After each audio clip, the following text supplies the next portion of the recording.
पांचवा दिन स्कंद माता। माँ के प्यारे भक्तों, आज हम दुर्गा के पांचवें स्वरूप स्कंद माता की पूजा करेंगे। सिंहासन गता नित्यं पद्माश्रित करद्वया शुभदास्तु सदा देवी स्कंद माता यशस्विनीम। श्री दुर्गा जी के पांचवें स्वरूप को स्कंद माता कहा जाता है, जो भगवान स्कंद कुमार कार्तिकेय के नाम से भी जाने जाते हैं। इन्हीं भगवान स्कंद अर्थात कार्तिकेय की माता होने के कारण माँ दुर्गा के इस पांचवें स्वरूप को स्कंद माता के नाम से जाना जाता है। इनकी उपासना नवरात्रि पूजा के पांचवें दिन की जाती है। इस दिन साधक का मन विशुद्ध चक्र में स्थित रहता है। इनका वर्ण शुभ्र है। ये कमल के आसन पर विराजमान है, इसलिए इन्हें पद्मासना देवी भी कहा जाता है। इनका वाहन भी सिंह है। नवरात्र पूजा के पांचवें दिन का शास्त्रों में पुष्कल महत्व बताया गया है। इस चक्र में अवस्थित रहने वाले साधक की समस्त बाह्य क्रियाओं एवं चित्त वृत्तियों का लोप हो जाता है। सातवां अध्याय चंड मुंड का वध। श्री मार्कंडेय जी बोले, तदंतर शुंभ की आज्ञा पाकर वे चंड मुंड आदि दैत्य चतुरंगिनी सेना के साथ अस्त्र शस्त्र से सुसज्जित होकर चल दिए। फिर गिरिराज हिमालय के स्वर्णमय ऊंचे शिखर पर पहुंचकर उन्होंने सिंह पर बैठी देवी को देखा। वे मंद मंद मुस्कुरा रही थी। उन्हें देखकर दैत्य लोग तत्परता से पकड़ने का उद्योग करने लगे। किसी ने धनुष तान लिया, किसी ने तलवार संभाली और कुछ लोग देवी के पास आकर खड़े हो गए। तब अंबिका ने उन शत्रुओं के प्रति बड़ा क्रोध किया। उस समय क्रोध के कारण उनका मुख काला पड़ गया, ललाट में भौहें टेढ़ी हो गई और वहां से तुरंत विकराल मुख वाली काली प्रकट हुई, जो तलवार और पास धारण की हुई थी। वे विचित्र खटवांग धारण किए और चीते की चर्म की साड़ी पहने हुए नर मुंडों की माला से विभूषित थी। उनके शरीर पर मांस जैसे सूख गया था, मात्र हड्डियों का ढांचा था। जीभ लपलपाने के कारण वे और भी डरावनी प्रतीत हुई। उनकी आंखें भीतर को धसी हुई और रक्ताभ थी। वे अपनी भयंकर गर्जना से संपूर्ण दिशाओं को गुंजा रही थी। बड़े बड़े दैत्यों का वध करती हुई वे कालिका देवी बड़े वेग से दैत्यों की सेना पर टूट पड़ी और सबके भक्षण करने लगी। वे पार्श्वरक्षकों, अंकुशधारी महावतों, योद्धाओं और घंटा सहित कितने ही हाथियों को एक ही साथ हाथ में पकड़कर मुंह में डाल लेती थी। इसी प्रकार घोड़े, रथ और सारथी के सहित रथी सैनिकों को मुंह में डालकर वे बड़े भयानक रूप से उनका चरणव कर डालती थी। किसी की बाल पकड़ लेती, किसी का गला दबा देती, किसी को पैरों से कुचल डालती और किसी को धक्के से गिराकर मार डालती थी। वे असुरों के छोड़े हुए बड़े बड़े अस्त्र शस्त्र मुंह में पकड़ लेती और रोष में भरकर उनको दांतों से पीस डालती।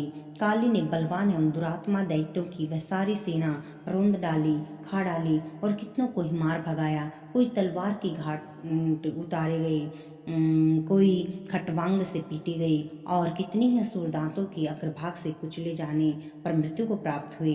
इस प्रकार देवी ने असुरों की उस सारी सेना को क्षण भर में मार गिराया। यह देख चंड उन भयंकर भय वाली काली देवी की ओर दौड़ा और महादैत्य मुंड ने भी अत्यंत भयंकर बाणों से वर्षा तथा हजारों बार चलाए हुए चक्रों से उन भयानक नेत्रों वाली देवी को आच्छादित कर डाला। वे अनेक चक्र देवी के मुख में समाते हुए ऐसे जान पड़ते थे मानो सूर्य के बहुतेरे मंडल बादलों के उदर में प्रवेश कर रहे हों। तब भयंकर गर्जना करने वाली काली ने अत्यंत रोष में भरकर विकट अट्टहास किया। उस समय उनके विकराल बदन के भीतर कठिनता से देखी जा सकने वाली दांतों की प्रभा से भी अत्यंत उज्ज्वल दिखाई देती थी। देवी ने बहुत बड़ी तलवार हाथ में ले हंग शब्द का उच्चारण करके चंड पर धावा किया और उसको बालों से पकड़कर उसी तलवार से उसका सिर काट डाला। चंड को मारा गया देखकर मुंड भी देवी की ओर दौड़ा। तब देवी ने रोष में भरकर उसे भी तलवार से घायल करके धरती पर सुला दिया। महापराक्रमी चंड और मुंड को मारा गया देख मरने से बची हुई बाकी सेना भय से व्याकुल हो चारों ओर भाग गई। तदंतर काली ने चंड और मुंड का मस्तक हाथ में ले चंडिका के पास जाकर प्रचंड टास करते हुए कहा, हे देवी, मैंने चंड और मुंड नामक दो महापशुओं को तुम्हें भेंट किया है। अब युद्ध यज्ञ में तुम शुंभ और निशुंभ का स्वयं वध करना। ऋषि बोले। वहां लाए हुए चंड मुंड नामक महादैत्यों को देखकर कल्याणमयी चंडी ने काली से मधुरिम वाणी में कहा, हे देवी, तुम चंड और मुंड को लेकर मेरे पास आई हो, इसलिए संसार में चामुंडा के नाम से तुम्हारी ख्याति होगी। 8वां अध्याय रक्त बीजवध। श्री मार्कंडी जी बोले, चंड और मुंड नामक दैत्यों के मारे जाने तथा बहुत सी सेना का संहार हो जाने पर दैत्यों की राजा प्रतापी शुंभ के मन में बड़ा क्रोध हुआ और उसने दैत्यों की संपूर्ण सेना को युद्ध के लिए प्रस्थान करने की आज्ञा दी। वह बोला, आज उदयुद्ध नाम के 86 दैत्य सेनापति अपनी सेनाओं के साथ युद्ध के लिए कूच कर गए। कंबू नाम वाले दैत्यों के 84 सेना नायक अपने महाबल के साथ यात्रा करें। 50 कोटि वीर्य कुल के और 100 धूम्र कुल के असुर सेनापति मेरी आज्ञा से सेना सहित कूच करे। कालक, दौरहर्य, मौर्य और काल के असुर भी युद्ध के लिए तैयार होकर मेरी आज्ञा से तुरंत प्रस्थान करें। भयानक शासन करने वाला असुरराज शुंभ इस प्रकार आज्ञा देकर सहस्रों बड़ी बड़ी सेनाओं के साथ युद्ध करने के लिए चला। उसके अत्यंत भयंकर सेना आती देख चंडिका ने अपने धनुष की टंकार से पृथ्वी और आकाश के बीच का भाग गुंजा दिया। राजन, तब देवी के सिंह ने भी बड़े जोर जोर से दहाड़ना आरंभ किया। फिर अंबिका ने अपने घंटे के शब्द से उस ध्वनि को और भी बढ़ा दिया। धनुष की टंकार, सिंह की दहाड़ और घंटे की ध्वनि से संपूर्ण दिशाएं गूंज उठी। उस भयंकर शब्द से काली ने अपने विकराल मुख को और भी बढ़ा लिया तथा इस प्रकार वे विजयिनी हुई। उस तुमुल नाद को सुनकर दैत्यों की सेनाओं ने चारों ओर से आकर चंडिका देवी, सिंह तथा काली देवी को क्रोधपूर्वक घेर लिया। राजन, इसी बीच में असुरों के विनाश तथा देवताओं के अभ्युदय के लिए ब्रह्मा, शिव, कार्तिकेय, विष्णु तथा इंद्र आदि देवों की शक्तियां, जो अत्यंत पराक्रम और बल से संपन्न थी, उनके शरीरों से निकलकर उन्हीं के रूप में चंडिका देवी के पास गई। जिस देवता का जैसा रूप, जैसी वेशभूषा और जैसा वाहन, ठीक वैसे ही साधनों से संपन्न हो उन शक्तियों असुरों से युद्ध करने के लिए आई। सबसे पहले हंस युक्त विमान पर बैठी हुई अक्षय सूत्र कमंडलों से सुशोभित ब्रह्मा जी की शक्ति उपस्थित हुई, जिसे ब्रह्माणी कहते हैं। महादेव जी की शक्ति वृषभ पर आरूढ़ हो, हाथों में श्रेष्ठ त्रिशूल धारण किए, महानाग का कंकण पहने, मस्तक में चंद्र रेखा से विभूषित होकर वहां आ पहुंची। कार्तिकी जी की शक्ति रूपा जगदम्बिका उन्हीं का रूप धारण किए श्रेष्ठ मयूर पर आरूढ़ होकर हाथ में शक्ति लिए दैत्यों से युद्ध करने के लिए आई। इसी प्रकार भगवान विष्णु की शक्ति गरुड़ पर विराजमान हो, शंख, चक्र, गदा, सारंग और खड्ग हाथ में लिए वहां आई। अनुपम यज्ञ वाराह का रूप धारण करने वाले श्री हरि जी जो शक्ति हैं, वह भी वाराह शरीर धारण करके वहां उपस्थित हुई। नारसिंह शक्ति भी नृसिंह के समान शरीर धारण करके वहां आई। उनकी गर्दन के बालों के झटके से आकाश के तारे बिखर जा रहे हैं। इसी प्रकार इंद्र की शक्ति वज्र हाथ में लिए गजराज ऐरावत पर बैठकर आई। उनके भी सहस्र नेत्र थे। इंद्र का जैसा रूप है वैसे ही उनका भी। तदंतर उन देव शक्तियों से घिरे हुए महादेव जी ने चंडिका से कहा, मेरी प्रसन्नता के लिए तुम शीघ्र ही इन असुरों का संहार करो। तब देवी के शरीर से अत्यंत भयानक और परम उग्र चंडिका शक्ति प्रकट हुई, जो सैकड़ों गिदड़ियों की भांति आवाज करने लगी थी।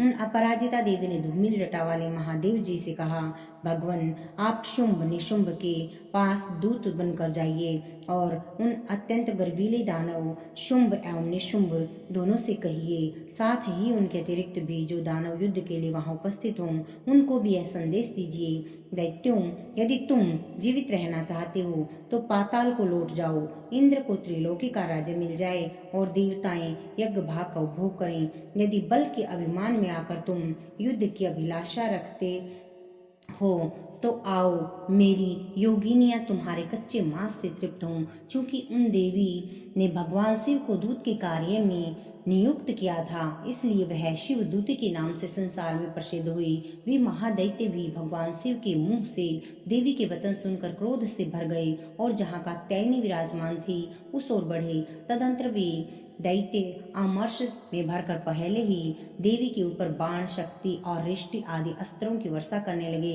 तब देवी ने भी खेल खेल में ही धनुष की टंकार की ओर उससे छोड़े हुए बड़े बड़े बाणों तथा दैत्यों के चलाए हुए बाण, शूल, शक्ति और फरसों को काट डाला। फिर काली उनके आगे होकर शत्रुओं को शूल के प्रहार से विदीर्ण करने लगी और खट्वांग से उनका कचूमर निकालती हुई रणभूमि में विचरने लगी। ब्रह्माणी भी जिस जिस ओर दौड़ती उसी उसी ओर अपने कमंडलों का जल छिड़क कर शत्रुओं के औज और पराक्रम को नष्ट कर देती थी। माहेश्वरी ने त्रिशूल से तथा वैष्णवी ने चक्र से और अत्यंत क्रोध में भरी हुई कुमार कार्तिकेय की शक्ति से दैत्यों का संहार आरंभ किया। इंद्र शक्ति के वज्र प्रहार से विदीर्ण हो सैकड़ों दैत्य दानव रक्त की धारा बहाते हुए पृथ्वी पर सो गए। वाराही शक्ति ने कितनों को अपने थूथुन की मार से नष्ट किया, दाढ़ों के अग्रभाग से कितनों की छाती छीन डाली तथा कितने ही दैत्य उनके चक्र की चोट से विदीर्ण होकर गिर पड़े। नारसिंही भी दूसरे दूसरे महादैत्यों को अपने नखों से विदीर्ण करती हुई, खाती हुई और सिंहनाद से दिशाओं एवं आकाश को गुंजाती हुई युद्ध क्षेत्र में विचरने लगी। कितने ही असुर शिवदूती के प्रचंड अट्टहास से अत्यंत भयभीत हो पृथ्वी पर गिर पड़े और गिरने पर उन्हें शिवदूती ने उसी समय अपना ग्रास बना लिया। इस प्रकार क्रोध से भरे हुए मातृगणों को नाना प्रकार के उपायों से बड़े बड़े असुरों का मर्दन करते हुए देख दैत्य सैनिक भाग खड़े हुए। मातृगणों से पीड़ित दैत्यों को युद्ध से भागते देख रक्त बीज नामक महादैत्य क्रोध से भरकर युद्ध करने के लिए आया। उसके शरीर से जब रक्त की बूंद पृथ्वी पर गिरती तब उसी के समान शक्तिशाली दूसरा महादैत्य पृथ्वी पर उत्पन्न हो जाता। महासुर रक्त बीज हाथ में गदा लेकर इंद्र शक्ति के साथ युद्ध करने लगा। तब ऐन्द्री ने अपने वज्र से रक्त बीज को मारा। वज्र से घायल होने पर उसके शरीर से बहुत सा रक्त टपकने लगा। उसके शरीर से रक्त की जितनी बूंदें गिरी उतने ही राक्षस उत्पन्न हो गए। वे शब्द रक्त बीज के समान ही वीर्यवान, बलवान, पराक्रमी थे। रक्त के उत्पन्न होने वाले वे राक्षस भी अत्यंत भयंकर अस्त्र शस्त्रों का प्रहार करते हुए वहां मातृगणों के साथ घोर युद्ध करने लगे। पुनः वज्र के प्रहार से जब रक्तबीज का मस्तक घायल हुआ तब रक्त बहने लगा और उससे हजारों राक्षस उत्पन्न हो गए। वैष्णवी ने युद्ध में रक्तबीज पर चक्र का प्रहार किया तथा इंद्री ने उस दैत्य सेनापति को गदा से चोट पहुंचाई। वैष्णवी के चक्र से घायल होने पर उसके शरीर से जो रक्त बहा उससे भी उसी के बराबर आकार वाले सहस्रों महादैत्य प्रकट हुए। उनके द्वारा संपूर्ण जगत भर गया। कौमारी ने शक्ति से, वाराही ने खड्ग से और माहेश्वरी ने त्रिशूल से महादैत्य रक्तबीज को घायल किया। क्रोध से भरे हुए उस महादैत्य रक्तबीज ने भी गदा से सभी मातृ शक्तियों पर अलग अलग प्रहार किए। शक्ति और शूल आदि से अनेक बार घायल होने पर जो उसके शरीर से रक्त की धारा पृथ्वी पर गिरी उससे भी निश्चय ही सैकड़ों असुर उत्पन्न हुए। इस प्रकार उस महादैत्य के रक्त से प्रकट हुए असुरों द्वारा सारा संसार व्याप्त हो गया। इससे उन देवताओं को बड़ा भय हुआ। देवताओं को खिन्न देख चंडिका ने काली से शीघ्रतापूर्वक कहा, हे चामुंडे, तुम अपना मुंह और भी अधिक फैलाओ तथा मेरे शस्त्राघात से गिरने वाले रक्त बिंदुओं और उनसे उत्पन्न होने वाले महादैत्यों को तुम अपने इस उतावले मुख से खा जाओ। इस प्रकार रक्त से उत्पन्न होने वाले महादैत्यों का भक्षण करती हुई तुम रण में विचरती रहो। ऐसा करने से उस दैत्य का सारा रक्त क्षीण हो जाने पर वह स्वयं ही नष्ट हो जाएगा। उन भयंकर दैत्यों को जब तुम खा जाओगी तब दूसरे नए दैत्य उत्पन्न नहीं हो सकेंगे। काली से यह कहकर चंडिका देवी ने शूल से रक्त बीज पर प्रहार किया। तब काली ने अपने मुख में उसका रक्त ले लिया तो रक्त बीज ने वहां चंडिका पर गदा से प्रहार किया, किंतु उस गदा प्रहार ने देवी को तनिक भी वेदना नहीं पहुंचाई। तत्पश्चात रक्तबीज के घायल शरीर से बहुत सा रक्त गिरा, किंतु ज्यों ही वह गिरा त्यों ही चामुंडा ने अपने मुख में ले लिया। रक्त गिरने से काली के मुख में जो महादैत्य उत्पन्न हुआ, महादैत्य प्रसन्न हुए, उन्हें भी वह चट कर गई और उन्होंने रक्त बीज का रक्त भी पी लिया। तत्पश्चात देवी ने रक्त बीज को, जिसका रक्त चामुंडा ने पी लिया था, वज्र, बाण, खड्ग आदि से मार डाला। राजन, इस प्रकार शस्त्रों के समुदायों से आहत एवं रक्तहीन हुआ महादैत्य रक्त बीज पृथ्वी पर गिर पड़ा। इससे देवताओं को अनुपम हर्ष की प्राप्ति हुई और मातृगण उन असुरों के रक्तपान से मदमत होकर नृत्य करने लगे।